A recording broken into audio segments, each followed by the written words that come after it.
Hello again, beautiful people, and welcome back to Demystified Cooking. In our last episode, we had a deep dive into poaching an egg. Really good technique. Hopefully you learned something from that. If you haven't, go ahead and watch it back. Don't forget to subscribe to the channel. We're hoping that it will help you on your cooking journey. So next up, what we thought we'd do is still continue with the theme of eggs, because as I said before, I kind of believe that if you're a good egg cook, most of your other cooking is pretty good. So omelette. Omelettes are very popular in my household. They're a go-to for me. I love a good omelette. Quite often for my son's breakfast he has an omelette. And there's a lot of conjecture and talk about what a good omelette should be. I'm going to sort of show you my version. This is probably more along what you would expect to get at a bistro in France. As an example, I'm not going to do any additions, right? So I'm not going to add any goat's cheese or anything other than maybe a little bit of herb. You can add what you feel like to your omelette. The idea here is to get you as close to a perfect omelette, and then you can figure out what you want to add to it. So for my omelettes, it's always 3 eggs, and I tend not to season them immediately. So I'll season it once it gets in the pan, once the sort of cooking process has started. Again, fresh eggs is always best. If you have free range, organic, always best, but don't worry, we're not going to hold it against you if you don't. And I tend not to use a whisk. I prefer to use a fork to beat my eggs, and I'm not going to add anything to it. Okay, an omelette for me is all about the eggs. It doesn't need cream. They can be super creamy themselves quite easily. So just beat the eggs until they're well incorporated. I'm trying not to get too much air in there. There's a few bubbles popping up, but realistically, yeah, just beat the eggs until their yolks and whites are well incorporated together. Like I say, I don't add salt at this point. Salt can make your eggs a little bit tough. Now, I happen to have, and it's only because I've only got this size fry pan, so I've got quite a small fry pan here. It's probably 20-ish centimeters, maybe a bit less, maybe 18 centimeters. You can certainly use a stainless fry pan. You can certainly use cast iron. This is the smallest fry pan that I have. It just happens to be non-stick. You can make successful omelettes with both stainless and cast iron. The jury's out on what non-stick does or doesn't do for you. I'm here to teach you, hopefully, how to make a perfect omelette.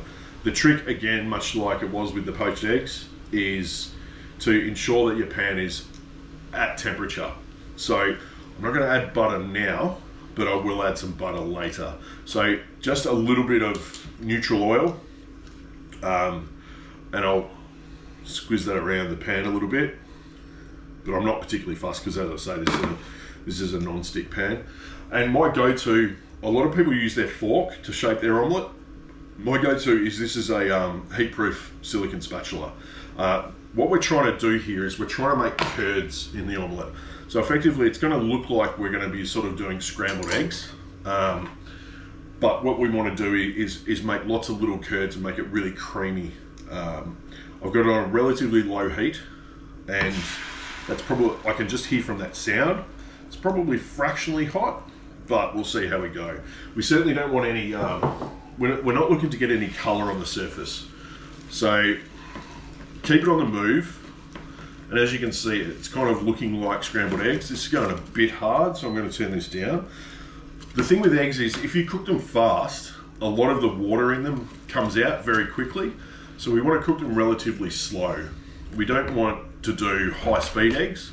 And that actually goes too for doing fried eggs. We'll do fried eggs shortly, but we want to cook them relatively slowly. So you can see they're looking like really creamy already, right? We've got lots of nice little curds. And we're going to get it to a point where we're kind of happy, and I'm going to bring it back on the heat now. We've got some nice sort of nice curds in there. It's certainly not dry, and this part of it's what I call just cleaning the edges, right? So just wipe the edges down, give it a clean, and we're just going to let it sit there for a couple of minutes.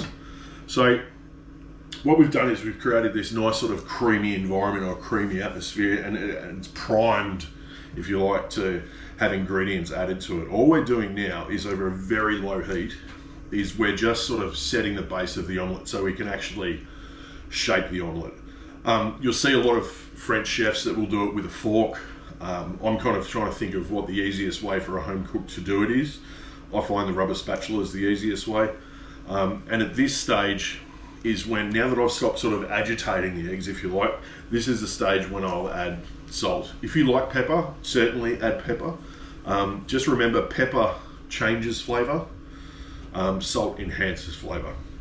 So they work in very different ways, pepper and salt. What I can see here, just giving it a little flick around, is we're getting close to the base setting up enough for me to be able to sort of start manipulating the shape of an omelette, and we're really creamy inside still, right? So we're basically just using gentle heat from the base to get this job done. So generally what I would do is start, if the handle's the bottom, the other end is the top, I would start at the top, and I just want to sort of gently fold this down. Now if you've done it right, it shouldn't crack, okay? And it shouldn't have any colour on the base. And I just use that sort of bit more runny part of the egg in the middle just as glue, and give it a bit of a flip, okay? And give it one more flip. And just leave it on the edge of the pan there like that. And we just want it to sort of set up where we've created that bit of a seam. Okay, so we've created a bit of a seam, and we just want that to sort of set. So when we turn it out onto a plate, we've got this nice sort of elongated shaped omelette that is not going to ooze out everywhere, and is going to be set underneath. And once it's sort of starting to set, then you can move it around the pan as you like. Now, at this stage, we're pretty much there, and as you can see, it's a relatively fast operation. What I will do now is, now I've got a bit of surface temperature, just to give it a bit of a glaze, I'm just going to rub some butter over it. And this will obviously add some flavour as well. But just rub some butter over the surface, doesn't need to be a lot. And this will make it obviously quite delicious as well. And now's about the right time it comes out onto your plate. So this will be super creamy inside. Of course, it's always easier to plate an omelette up backwards. I don't know why that is, but I'll do my best to make it easy for you. And there you have perfectly cooked, nice creamy omelette. Just some chives on top, and of course you can add whatever herbs you like inside the omelette. Goat's cheese is really good, a little bit of like nice cured grandmother ham, anything like that. But omelettes, be patient with it, don't do it over high heat. Agitate them a lot at the start, make sort of almost what looks like scrambled eggs. Keep the temperature nice and low, be patient with it. Let gravity and the pan do the work for you. Invest in a good heat-proof spatula, and you'll end up with a perfect omelette that you could have in any bistro in France. Until we see you again next time, happy cooking. Don't forget to hit that subscribe button, and we'll see you again soon. Cheers, guys.